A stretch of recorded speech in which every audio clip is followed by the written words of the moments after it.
Tere jälle! Taas on aeg teha ennustus järgmise nädala kohta. Ja nagu ikka alustamegi kohe siis sellest, et vaatame, mis kujund meil tuleb järgmiseks nädalaks välja.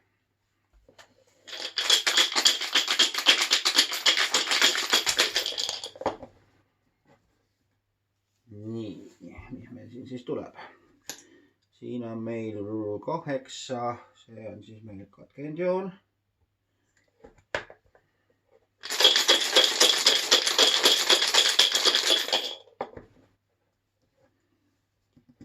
Nii.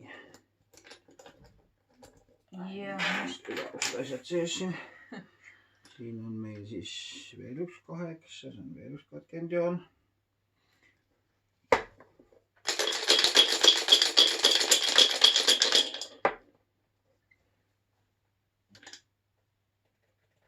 See on meil 6 ja see annab meile muutuva katkendjoone. Väga mis on? See on naiselik. Alumine ots on naiselik.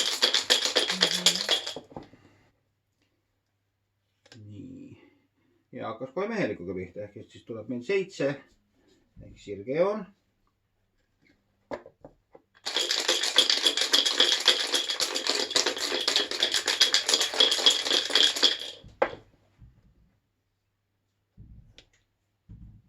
Üks 7.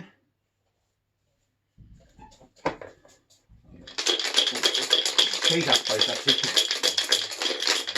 Kui veel.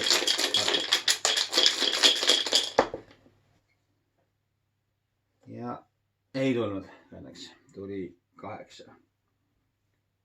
Nii. Seega on meil heksagramm on käes.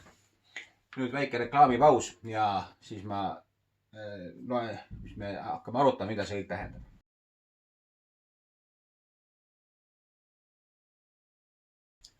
No nii, nüüd on meil see kujund kokku pandud ja on ka selge, mis see näitab. Põhikujund tuli meil heksagramm number 45 ja see on kokkutulek. Ja seotud kujund oli 49 ja muutus. Nii, ja nüüd kui me hakkame siis kokkutulekust pihta, siis tegelikult nüüd nii otseselt nende nimetuste järgi võib öelda, et see suur muutus, mille sees me kõik siin oleme praegu, see sunnib meid koonduma. Et see aeg praegu soosib kokkutulekut, kokkuvõtmist. Vaatame, kuidas ta siin seda nimetab. Ja kobarasse kogunemine. No okei, seda me nüüd... Aga jälle kord me oleme siin selle kohas, et vaimselt see tähendab tegelikult meie koondumist. Me oleme inimestena kõik väga eemale lükatud ja me ei tohi kohtuda. Aga jah, et vaimselt me peaksime just nagu hakkama üksteist toetama. On soodne kohata suurt inimest, see on edu. See on soodne ennustus. Kasutage suurt ohverdusohvrit. Tee on lahti. No võt see ohverdusohver nüüd tähendab, et tegelikult me teatud mõttes me kogu aeg ohverdame. Praegu selles kriisis me ohverdame mingeid oma vabadusi, oma lähedasi. Me peame paljust loobuma selleks, et sellest läbi minna. Aga see tähendabki seda meie suurt vaimset kasvu. Ja kuidas ta sul nüüd seda tõlgendust siis lahti räägib? Ta ütleb niimoodi, et see on ühtsuse aeg ja tuleks teha pingutusi, et sellist seisundit säilitada. Ent ole ettevaatlik nende suhtes, kes on sinu ringkonnast ja väljaspool seda, kes võivad kadelsust või sapisest meelest püüda sinu harmoonilist seisundit hävitada. Seekord oled võimeline koguma olulisi inim- ja materiaalseid ressursse. Sa peaksid hea meelega kuulama usaldusväärsete ja lugupeetud inimeste head nõu ja selle järgi talitama. Nemad võivad sul aidata sellest edukast ajast võtta nii palju, kui saab. Ja ettevaatlikuks kõige suhtes, mis sinu olukord ähvardab. Kuid koostöös teistega võid sa oodata suurt tasu. Ja ma vaatan, siin on veel päris hästi kirjas selline asi, et heksagramm tervikuna viitab head lubavale ajale, mil saad kokku teistega ja moodustad harmoonilise ja tasakaaluka rühma. Sinu rahulik õnn astub väljakutsetele vastu. No, seda mulle ka praegu tundub, et kuigi me füüsiliselt oleme hästi lahutatud üksteisest, et tegelikult toimub selline tugev vaimne lähenemine ja on päris palju inimesed juba räägivad siin kogukondlikest elamisviisidest. ja noh, kuna me oleme suures muutuses, see on selge, et endist maailma tagasi ei tule enam. siis see, ma arvan, et see kogukondlikkus, see üksteise toetamine, see ongi see, kuhu me liigume ja ma pean ütlema siia selle lause, No, mis siin muidugi. kirjas on. no muidugi. Suur rühm on avatud hädaohule, sestap tuleb rakendada ettevaatusabinõusid, ole valve. No just nimelt. Ei, mul nüüd- me oleme koos, aga samal ajal me peame ennast kaitsma välise eest, et tegelikult teatud mõttes järgmine nädal siis nagu soosib sellist rühmitumist. Ütleme noh, kui nüüd globaalselt rääkida, siis see oleks nagu nii, et noh, et rahvusriigid muutuvad tähtsamaks, kes kaitsevad ennast välise eest. Ja seda nüüd muidugi ka meie selles karantiini tingimustes ongi, et kõik riigid on ennast sulgenud. Aga et teatud mõttes ta praegu seda soosibki ja see seotud kujul, mis meil tuli, see muutus. Et kuidas me siis siia liikusime või noh, mitte liikusime, see ei ole nüüd otseselt liikumine, vaid pigem on see, et me olemegi selles muutuses ja see muutuse kujund nagu kirjeldab seda meie olukorda. Just, et muutuses toimub see, et me hakkame kokku saama üksteisega lähenema. Ja vaata, mis siin on veel. Noh, sisemine vastuolu on, sisemine valmisolek teenida stimuleerib inimesi ja toob nad kokku välimises maailmas. No vot, just nimelt. No muidugi eriti käib see praegu siis selle eesliini töötajate või võitlejate kohta. Ma ei teagi, mis sõnu praegu kasutada, sest asi on väga sõjamoodi juba. Aga just, et see meie sisemine valmisolek tegelikult teist inimest teenida. See viib meid lõpuks kokku ja see toob meid lõpuks sellest kriisist ka välja. Kas või selline pisike muutus, et kui inimene paneb endale maski pähe, siis ta ei mõtle, kas see mask kaitseb mind, vaid ta mõtleb selle peale, et see mask kaitseb teist inimest. Ja see on nagu see viisakus, miks on tänapäeval või tänasel päeval mõistlik poodi minna igal juhul maskiga, kuigi sa võid ise kindel olla, et sa ei ole nakatunud. Aga teised inimesed ei tea seda. Ja see on nagu viisakus, et noh, ma ei lähe palja tagumikuga, ma ei lähe ka katmata näoga. Nii, mis meil siin veel on? Mis varjatud võimalus praegune olukord pakub, või see järgmise nädala olukord, see kokkutulek.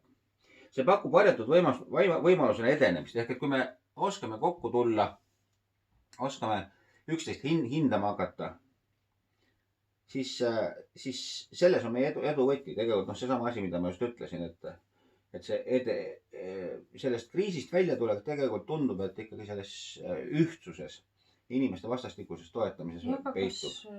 Lihtsalt küsin sellise küsimuse, et noh, ma vaatasin siin just uudiseid, et Taani hakkab, noh, Hiina hakkas juba lõdvendama oma neid karantiinireegleid või noh, ühesõnaga inimesed saavad tööle ja niimoodi.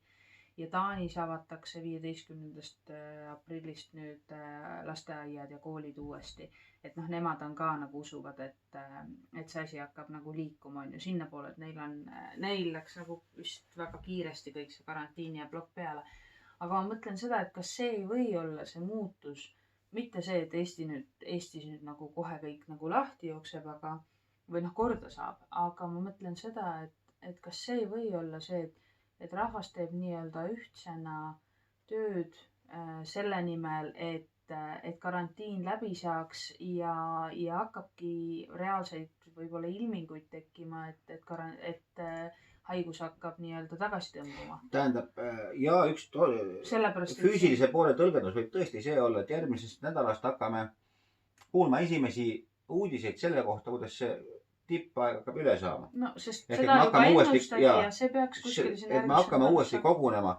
Ja see nüüd ei tähenda muidugi, et me hakkame füüsiliselt kohe hakkame, kokku saama. Kõik on nagu endine. Aga see kokkutulek võib olla nagu selles mõttes, noh, ütleme nii, et see muutus ja see kokkutulek ja meil oli siin ju erinevaid ennustusi, mis varasemalt ütlesid ka, et noh, et rahvas teeb nii-öelda rahva nimel tööd ja see kokkutulek võib olla ka see, et noh, et inimesed pingutavadki selle nimel, et Eesti rahvas saaks nii-öelda haigusest priiks, on ju. Ja et me hakkame tegelikult... Ja kuna siin on mainitud, mõlemas raamatus on ära mainitud see, et siin on ka materiaalne ja füüsiline edu, mis võib tähendada ka tervist, füüsilist tervist. Ja kindlasti, jah. Nii et selles mõttes, et see ei pea olema ju ainult rahaliselt, et järgmine nädal kõik saavad nüüd omal... Ja, et kokku tuleb, ma usun küll, et ühe asjana tähendab seda, et järgmine nädal me hakkame kuulma esimesi signaale sellest, et meid hakatakse uuesti nii-öelda kokku lubama. Ehk et me saame hakata naasma siis mingisuguse meile mõistetava elu juurde, kuigi... Ei no ta ei käi kindlasti ruttu, aga ma räägin sellest, et mingisugune tunnetus võib tekkida, et võib-olla tõesti see asi möödub või noh, kuidas ta möödub ja niimoodi, et ma arvan, et see võib olla selle meie nii-öelda haiguse värgiga seotud. Haiguse värgiga tõenäoliselt kindlasti praegu ei saagi vist olla ükski asi millegi muuga seotud, eks ju. Aga kokkutulek on, kuna see on edu ja üldiselt on nagu jälle edukas nädal, siis ma arvan küll, et me hakkame kuulma siiski neid märke, et nüüd hakkab asi nagu vaibuma ja taas hakatakse meid kokku lubama. Siis nende kevadpühade, ma ei tea, alguses loodame siis kõige paremat. Jah, ega siin midagi muud loota ei ole, kui et homme on meil üles tõusmine. Sinu saab dieet läbi. Mina saan lõpuks tõusta üles hommikul mitte dieetide läbi paast saab. Dieet kestab edasi. Aga jah, et homme on selline tore päev, et siis saab hakata jälle mune ja piima ja liha sööma. Mis see on? 40 päeva? 40 päeva oli see paast, jah. Aga tänaseks on siis meil taas jälle ühel pool ennustusega ja nädala pärast jälle. Seniks, tšau-tšau!